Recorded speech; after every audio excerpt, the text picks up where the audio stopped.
경제계 주요 뉴스입니다. 삼성전자가 맞춤형 인공지능 서비스에 대한 대규모 인재 영입에 나섭니다.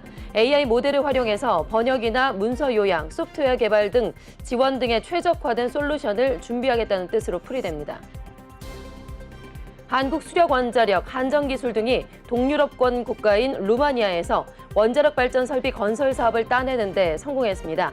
K원전의 수출 무대가 넓어지면서 전망을 받게 하고 있습니다.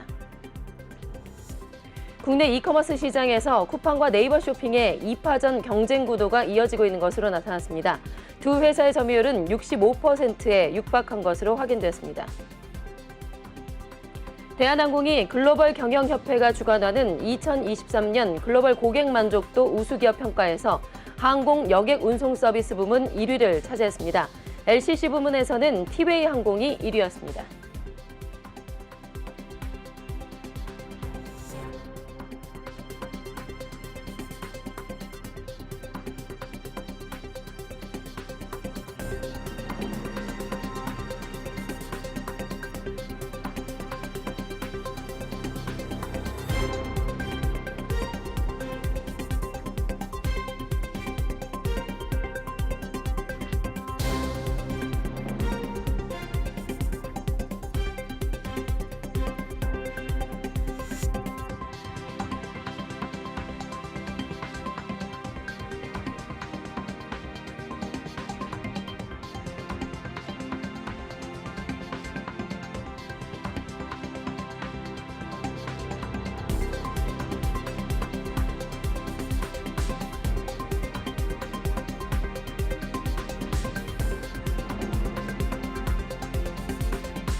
네, 시청자 여러분 안녕하십니까? 6월 20일 뉴스프라임 시작하겠습니다. 첫 코너는 취재기자와 함께 경제계 이슈들을 정리해보는 시간이죠. 프라임 이슈 박영식 에디터와 함께하겠습니다. 어서 오세요. 네, 안녕하세요. 네. 자, 삼성전자 소식인데요. AI 열풍이 전 세계적으로 지금 뜨겁게 불고 있죠. 네. 삼성전자도 여기에 맞춰서 맞춤형 인공지능 서비스에 대한 대규모 인재 영입에 나섰다고요? 네, 인재 영입 확대를 합니다. 한종희 부회장이 이끌고 있는 삼성전자 디바이스 경험 DX 부문이 오늘부터 다음 달 14일까지 AI를 비롯해서 다양한 분야의 경력 사원을 채용한다고 공지했는데요. 모든 채용은 서류 심사하고 면접, 채용 건강 검진 순으로 진행된다고 하는데 구체적인 모집 대상은 AI 데이터 플랫폼 개발, AI 검증 자동화 도구 개발 등 AI와 관련된 다양한 분야 등에서 인재들을 모집한다고 합니다. AI 모델을 활용해서 번역이나 문서 요약, 그리고 소프트웨어 개발, 지원 등의 최적화된 솔루션을 삼성전자가 준비하겠다 이런 뜻으로 풀이가 되는데요. 뿐만 아니라 삼성전자 주력 사업인 반도체 DS 사업부도 AI 기술 개발을 이미 선언한 바 있기 때문에 그룹 차원의 AI 사업 활용에도 관심이 쏠리고 있고요.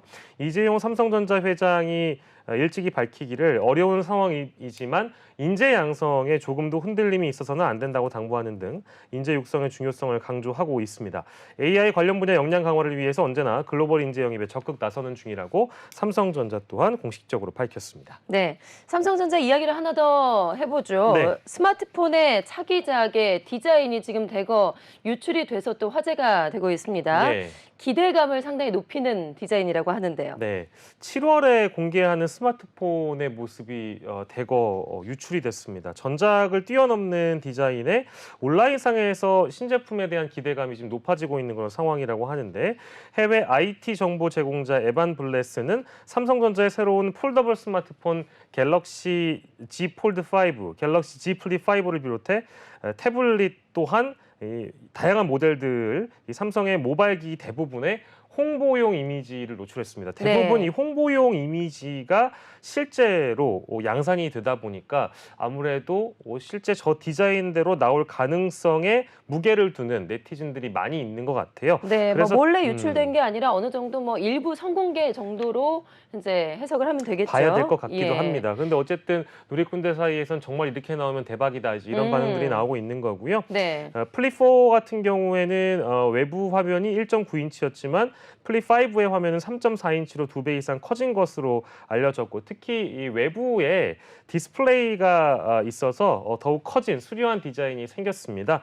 이거는 사실 예상에 불과했는데 실제 저런 이미지가 유출되고 나니까 저렇게 나온다면 한번 또 기대해 볼 법하다 이런 네. 예상들이 나오는 것 같고요. 지금 화면에 나오는 저 그림입니다. 네. 예, 기존에 있던 그 앞에 화면보다 2배 네. 이상 이제 상당히 커진 걸 확인할 수가 있고요. 예, 그렇습니다. 네. 실제 지금 저 전작 스마트폰을 그 이정 메이커스에서 쓰시잖아요. 쓰고 있죠. 근데 네. 이제 그 스마트폰 외부 뒤쪽에 모니터가 또 달려 있는 걸로 보이는데 저렇게 나온다면 아무래도 좀 많은 분들께서도 새로운 모습의 폴더블 폰을 기대할 수 있지 않을까 싶어요. 기대가 됩니다. 색상도 조금 늘어나서 8가지 색상으로 출시될 거라고 전망이 되고 있고요. 갤럭시 워치 6의 경우에도 뭐 여러 가지 색상들에 대한 전망이 나오고 있고 지금 삼성전자가 서울에서 신제품 공개 행사 언팩을 열고 올 하반기 주력 제품을 공개할 예정이라서 앞두고 있는 그런 상황입니다. 7월이니까 이제 다음 달이죠. 다음 달에 서울에서 또 여는 것도 처음이어서 과연 이대로 나올지 한번 기대를 해봐야겠습니다. 네. 자, 이어서 프라임 이슈 두 번째 소식으로 넘어가 보겠습니다. 다음 소식은 한국 수력 원자력, 한전 기술 등이 동유럽권 국가인 루마니아에서 이번에 원자력 발전 설비 건설 사업을 따내는 데 성공했다라는 내용인데요. 자, 박 기자, 네. 우리 K원전의 무대가 기존보다 훨씬 더 넓어진 것 같습니다. 네, 그렇습니다. 매일경제신문이 단독 보도한 그런 내용인데요. 루마니아 원자력공사가 발주한 2,500억 원 규모의 체르나보다 원전 3중 수소 제거 설비 사업에 우리 한수원을 비롯해서 국내 원전 기업이 낙찰됐다는 소식이 오늘 발빠르게 좀 전해졌습니다. 최근에 한수원이나 한전기술을 비롯해서 현대건설과 삼성물산 등 총 4곳의 기업이 최종 품질 검사를 통과했는데요. 원전 3중 수소 제거 설비는 중수로용 원전 가동에서 생기는 중수에 촉매 반응을 일으켜 분리된 3중 수소를 따로 저장하는 장치라고 합니다. 이 장치를 통해서 원전의 방사성 폐기물량을 크게 줄일 수 있기 때문에 이 장비가 굉장히 중요한 장비로 알려져 있는데요. 이번 사업의 배경을 보면 지난 2021년 6월에 루마니아 측에서 1차로 입찰 공고를 냈는데 당시에 유럽부문개발은행이 이 입찰 방식을 두고 사실 제동을 걸어서 취소된 바 있습니다. 그래서 지난해 재입찰이 추진됐고 이후에 한수원이 국내 기업들과 함께 단독으로 응찰해서 그중에 4곳의 기업이 최종 품질 검사를 통과했다는 그런 내용이고요. 실제 이 현대화 사업을 추진하는 과정에서 여러 이제 비용들이 들어갈 텐데 사업 규모가 한 11조 원 정도로 추정이 되고 있고 실제 한수원은 최근 루마니아 체르나보다 1호기 설비 개선 사업 계약 태스크포스 조직을 신설했다고 하고요. 추가적인 입찰을 또 준비 중이어서 기존에 알려진 내용보다 좀 더 많은 수주가 가능하지 않을까라는 예상도 나오고 있고 시간은 좀 걸립니다. 1호기 같은 경우에는 2026년 발전 가동이 중단될 예정이어서 3, 4년간의 설비 개선이 또 필요한 상황이라고 하니까요. 예. 좀 기다려봐야 될 내용이긴 한데 아무튼 이 K원전에 대한 확대 소식이기 때문에 반가운 소식이어서 좀 먼저 전해드리겠습니다. 네. 자, 이어서 프라임 이슈 세 번째 소식으로 넘어가 볼 텐데요. 이커머스 시장에 관련한 내용입니다. 자, 이커머스 시장에서 쿠팡과 네이버, 거대 두 공룡이죠. 쿠팡과 네이버의 2파전 경쟁 구도가 이어지고 있습니다. 자, 이번에 설문조사가 하나가 있었는데 네. 두 회사의 점유율이 무려 65%에 육박한 것으로 나타났다고요. 예, 2파전 구도라고 봐야 되겠죠. 오픈 서베이라는 조사 기관에 따르면 최근 1개월 이내에 온라인 쇼핑 경험이 있는 만 20세에서 29세 남녀 2,500명을 대상으로 이달 1일에서 5일 설문조사를 시행을 해봤는데 가장 자주 이용하는 쇼핑몰 순위에서 쿠팡이 37.7%를 차지했고요. 네이버 쇼핑이 27.2%로 2위를 차지했습니다. 네. 양대 쇼핑몰을 합하면 65%에 육박한 거여서 사실상은 2파전이고요. 지난해 조사와 좀 비교를 해보면 쿠팡이 3.5포인트, 네이버 쇼핑은 3.7%포인트 각각 상승했고 그 뒤로 지마켓 11번가 옥션 ssg.com 순서였습니다. 쿠팡은 아무래도 빠른 배송이 가장 장점으로 꼽혔고 교환 환불의 편리성, 또 저렴한 저렴한 상품 가격, 네이버 쇼핑의 경우에는 앱과 웹 사용의 편리성, 다양한 멤버십 혜택 등을 일단 장점으로 꼽은 그런 상황이고요. 주간 기준 평균 구매 빈도가 쿠팡은 1.5회, 네이버 쇼핑 1.01회 이런 식으로 많았고요. 주간 평균 지출 금액도 쿠팡이 아무튼 가장 많았습니다. 49,500원으로 조사가 됐습니다. 이 조사는 온라인 쇼핑몰 멤버십 이용자를 대상으로 한 만족도 조사도 했는데요. 쿠팡 로켓와우가 4.08점, 네이버 플러스 멤버십이 4.05점, 스마일 클럽이 3.80점 순서인데요. 쿠팡과 네이버가 역시 멤버십에서도 어쨌든 장점을 지금 보이고 있는 그런 상황입니다. 과연 제가 뒤에 소개를 해드렸던 다른 사업자들의 경우에는 과연 쿠팡과 네이버를 앞지르려면 한참 남아있는 고객 만족도를 좀 더 넣어야 되는 그런 고민이 필요할 것 같고요. 멤버십에서도 역시 쿠팡과 네이버가 양분화를 하고 있기 때문에 어떻게 또 따라가야 될지 고민이 깊어지는 시점이기도 합니다. 네. 자, 이어서 프라임 이슈 네 번째 소식인데요. 이번에는 항공업계로 넘어가 보겠습니다. 워낙에 코로나가 끝나고 팬데믹이 이어지면서 팬데믹 끝나고 나서 이제 항공업계도 활발하게 움직이고 있는데 이와 관련한 이슈가 상당히 그래서 많습니다. 대한항공과 티웨이 항공이 각각 글로벌 고객 만족도에서 1위를 차지했다는 소식이 들어와 있네요. 네, 그렇습니다. 대한항공은 글로벌 경영협회 GMA가 주관하는 2023년 글로벌 고객 만족도 우수기업 평가에서 항공 여객 운송 서비스 부문 1위를 차지했다고 오늘 밝혔는데요. 고객의 품질 만족도, 글로벌 역량, 고객 충성도 등을 이제 매년 평가해서 결과를 발표를 하고 있습니다.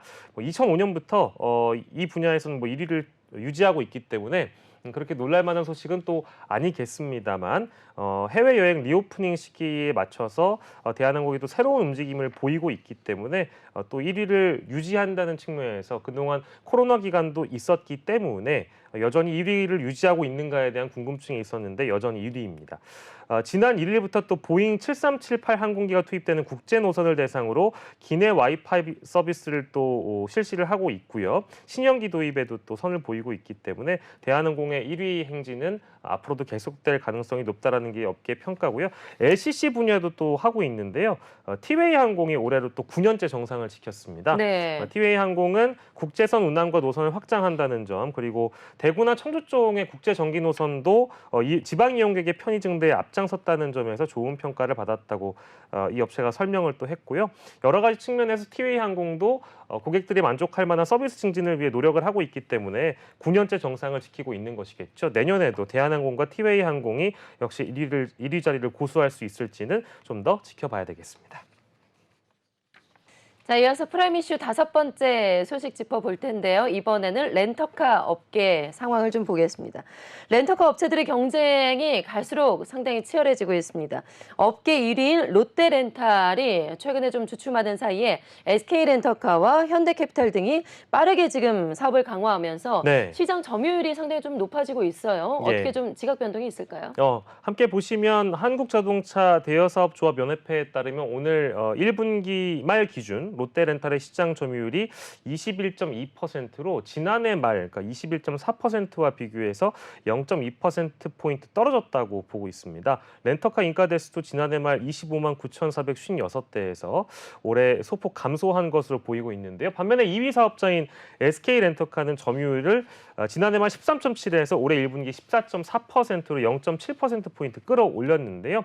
같은 기간 차량 인가 대수도 16만 6,336대에서 17만 4,340석대로 8,000대 이상 늘렸습니다. SK렌터카의 모회사인 SK네트워크스가 운용하는 3만 5천여 대의 렌터카를 더하면 SK그룹의 렌터카 업체 점유율이 17.3%로 롯데렌탈을 바짝 추격하고 있는 그런 모습인데요. 네, 바뀌진 않았는데 2위가 1위를 바짝 추격하고 있군요. 그렇습니다. SK렌터카의 점유율 상승은 법인 등을 상대로 장기 렌터카 시장을 적극적으로 공략한 것이 아무래도 시장 점유율 상승으로 이어졌다는 분석인데요. 실제로 주요 법인 고객으로 SK 슐러스, 세스코, LH 등을 또 두고 있는 그런 상황입니다. SK렌터카 관계자가 밝히기를 전국 단위 영업 체계를 구축해 법인을 대상으로 적극적인 마케팅 활동을 펼치고 있다. 스마트 링크, 사물 인터넷 적용 차량 운행 관리 시스템을 또 활용한다고 얘기를 했는데요. 이것을 통해서 차량 운영 효율을 높이고 관리 비용을 줄이기 위해서 노력하고 있다고 했는데 현대캐피탈이나 하나캐피탈 등 이 캐피탈 회사도 올해 1분기 기준 렌터카 시장 점유율이 13%, 또 4%, 4.4% 각각 달하기도 해서요. 렌터카 업계 쪽의 상황도 저희가 좀 살펴봤는데 항상 1위만 고수할 수 없다라는 것이 오늘 주는 교훈이 아닐까 싶은데 여전히 롯데렌탈이 1위를 고수하고 있습니다만 SK렌탈이 바짝 다가서고 있다고 보고 있습니다. 네. 자, 이어서 프라임 이슈 6번째 소식입니다. 어제도 이제 일부 소식을 전해드렸었는데 추경호 경제부총리의 라면값 인하 발언으로 인해서 어제 농심을 비롯한 삼양라면 관련주들의 주가가 6에서 7% 정도 하락을 했었죠. 자, 그런데 그 중에서도 이 프리미엄 라면이라고 부르는 이 고급 라면이 난감한 상황에 빠졌다라고 해요. 네. 이게 어떤 상황인가요? 그래서 요즘 광고도 많이 하고 사실 인기 있는 걸로 아실 수 있을 텐데요. 고급 라면, 그러니까 즉 프리미엄 라면의 현 주소를 좀 함께 짚어보려고 합니다. 일단 앞서 언급해주신 것처럼 추경호 경제부총리가 라면 가격을 지난해 9월에서 10월에 많이 인상했는데 실제 이제 국제 밀 가격이 내렸으니까 좀 적정하게 서민의 음식인 라면값을 내렸으면 좋겠다 네. 이런 언급을 하면서 라면 회사 주가는 아주 큰 폭으로 하락을 어제 많이 떨어졌어요. 했잖아요. 예. 삼양, 오뚜기, 농심 모두 그랬었고요. 사실 정부에서 라면값을 내려라 이렇게 얘기한 게 어제 오늘 찾아보니까 많은 분들께서 놀라시면서 이럴 수가 있느냐 이런 말씀하시는 분 계십니다만 12년 전에 이명박 정부 때도 그런 일이 하긴 있었습니다. 네. 서민 물가 급등을 이유로 서민식품의 대명사격인 라면 가격 인하를 도모한 적이 있는데 식품업체들이 라면 가격을 20원에서 50원가량 내렸었고요. 이번에는 실제 업체들이 어떻게 할지는 아직 결정된 바가 없습니다만 좀 지켜보긴 해야 되는데 왜 이 얘기를 먼저 이제 얘기를 하느냐. 이명박 정부 당시에 그때 당시에 가장 큰 타격을 입었던 것은 라면 값을 20원에서 50원 내렸음에도 불구하고 일반 라면 가격이 피해를 입었던 것이 아니라 바로 야심차게 내놨던 고급 라면이 피해를 봤다는 겁니다. 네. 즉 일반 라면은 2011년 정부 압박에 가격을 내렸다가 시간이 좀 지나고 나서 슬그머니 가격을 다시 올렸는데 고급 라면의 경우에는 국내 시장에서 아예 생산이 중단됐던 적이 있거든요. 네, 사라진 라면이 있었어요. 신라면 블랙입니다. 물론 맞아요. 지금 판매가 되고 네. 있습니다만 잘 판매가 되고 있는데 그때는 이제 라면 가격을 인하라는 정부의 지시에 발맞춰서 일반 가격 라면 값도 내렸습니다만 과대 광고 논란이 일단 이 신라면 블랙에 붙었었고요. 그리고 신라면 블랙을 내놓으면서 니네 내렸던 일반 라면 가격 슬그머니 다시 올리려고 하는 거지 이런 지적이 있어서 출시 넉 달 만에 결국 국내 생산을 중단했던 적이 있습니다. 해외에서 긍정적인 반응이 나와서 2012년 9월 1년 2개월 만에 생산을 재개하긴 했는데 그때 당시 시기를 생각해보면 어쨌든 프리미엄 라면이 피해를 봤거든요. 그래서 생각을 해보면 그때 역사와 비교를 해보니까 이번에 정부가 똑같이 라면 값을 문제 삼자 혹시나 피해를 보는 것이 프리미엄 라면들이 되지 않을까 네. 이런 우려가 나오고 있는 것인데요. 어떤 라면이 상황이 좀 유사하냐? 제일 먼저 꼽히고 있는 것이 농심, 오뚜기, 삼양의 프리미엄 라면이 아니라 하림이 재작년에 내놓은 더 미식 장인 라면이 신라면 블랙과 같은 위치를 차지하고 있다라는 네. 지적이 나오고 있습니다. 하림에서 고급 라면이 나왔었죠. 네. 그때 예. 닭회사에서 라면 나왔다고 화제가 네, 되기도 했었는데요. 그렇습니다. 기대만큼 소비자 호응을 지금 일단 끌어내지 못하고 있다. 점유율을 많이 높이지 못했다라는 점에서 하나가 같고요. 나머지 하나는 또 인플레이션, 즉 물가 상승이 좀 더 그 부담이 커진 지금 시기에 정부가 라면 인상을 제기했다는 점에서 신라면 블랙과 동일한 사례가 될 수도 있지 않냐라는 그런 예. 우려입니다. 실제로요. 시장조사 업체가 조사를 해봤더니 하림의 더미식 장인 라면이 지난해 라면 매출 상위 20위권에도 들지 못했습니다. 식품업계에서는 실제 이 더미식 장인 라면의 점유율을 1% 미만으로 보고 있고요. 한 봉지 가격이 2,200원입니다. 비싸긴 비싸네요. 그렇죠. 그러니까 예. 이게 보통 5개들이 라면 한 봉지를 우리가 묶음으로 구매를 하게 되면 마트에서 요즘 할인을 얼마? 하지 않아도 4,500원, 5,000원 정도 하거든요. 5개 4,500원, 예, 5,000원. 그렇죠. 근데 할인을 들어가면 3,800원, 4,300원도 있는데 이게 한 봉지 가격이 2,200원이다 보니까 신라면이나 진라면 가격의 두세 배가 되는 거잖아요. 예. 너무 비싸기도 하고 이게 어쨌든 프리미엄 라면입니다만 그래서 하림 산업의 영업 손실이 지난해 867억 원을 기록을 한 바 있습니다. 네. 그러면 이렇게 되면 영업 손실도 상당히 크고 하림그룹 측에서는 더 미식 장인라면이라고요? 예. 더 미식 장인라면 이 사업을 혹시 접게 되는 건가요? 아니라고 하더라고요. 그래서 예. 실제 이 내용에 주목한 보도들도 많이 나와서 이제 좀 찾아보니까 하림그룹 내에서는 이 더 미식 브랜드를 포기하지 않을 예정입니다. 더 미식 장인라면뿐만 아니라 더 미식 브랜드가 주는 건강한 이미지를 버리지 않겠다라는 것이 김홍국 하림그룹 회장의 각별한 애정 때문인데요. 네. 이미 전북 익산의 하림푸드 콤플렉스 어떤 단지를 만들면서 5,200원이나 투자를 한 바 있고요. 기자회견에서 뭐라고 얘기했냐면 막내딸이 시중에 파는 라면을 먹은 다음에 아토피 증상을 겪었다. 그래서 인공 조미료를 뺀 건강한 라면을 만들어야겠다는 생각을 했고 제품 개발 배경에 대해서 설명한 바 있는데 이런 좋은 취지와는 다르게 전문가들 사이에서 좀 안타깝다라는 얘기가 나오고 있는 이유가 무엇이냐면 초기에 출시하고 나서 사라지거나 잠깐 출시 중단을 하거나 점유율이 올라가지 않으면 역사 속으로 사라지는 라면이 그동안 많았다는 겁니다. 시대적인 어떤 분위기 탓에 고급 라면이 사라질 수 있다는 점, 식품 애호가들 사이에서는 또한 안타까운 일이고요. 어쨌든 물가 상승 시대에 이 서민 음식 라면보다 더 위치가 애매해진 프리미엄 라면이 어떻게 살아남을 수 있을지 지켜보긴 해야 되는데 제가 뭐 홍보하는 건 아니고요. 네. 혹시나 장인 라면이 궁금하신 분들은 일단 튀기지 않은 라면이라고 하고요. 그리고 칼로리가 한 봉지당 300kcal 밖에 되지 않는다고 하니까 네. 다이어트에 도움되는 라면이어서 한 번쯤은 드셔보시고 요즘 그런 라면 많아요. 튀기지 않은 라면. 다른 300 라면과 칼로리 한번 비교를 해보시는 것도 네. 물론 겉면 위주로 그렇습니다만 더 미식 라면은 더 건강하게 만들었다고 하니까 한 번쯤 드셔보시는 것도 다양성을 위해서 좋은 것 같습니다. 네, 무엇보다도 뭐 딸을 위해서 건강한 라면을 만드셨다고 그렇죠. 하니까 네. 일단은 시장에서 살아남아야겠죠. 소비자에게 외면받으면 안 되니까 살아남을 수 있을지 좀 지켜봐야 될 것 같습니다. 자, 프라임 이슈 7번째 소식인데요. 마지막 소식이 될 것 같습니다.